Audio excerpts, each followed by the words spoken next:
All right, this morning, me and Mr. Gansbaum are getting started on this old Victorian home, this porch, these steps. And it's normal, I got carried away and got started before I got the camera out. But the railings and the steps are kind of rotten and she wants these replaced, so we're gonna do that. See, show you a little bit as we go. Alright, we got most of the stringers and the steps off. Cutting that top rail off. Seeing how much rot we have here. We have a little bit more rot. So it looks like we're gonna have to replace all the plywood as well, which kind of figured we might. So anyways, that's where we're at.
All right,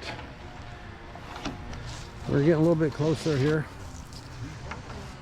Cut the plywood for the outside, and then Mr. Gansbaum is going to build the railings out at my house while I'm sawing some stuff on the sawmill to get ahead here. So anyways, it's turned out pretty good. Good solid steps.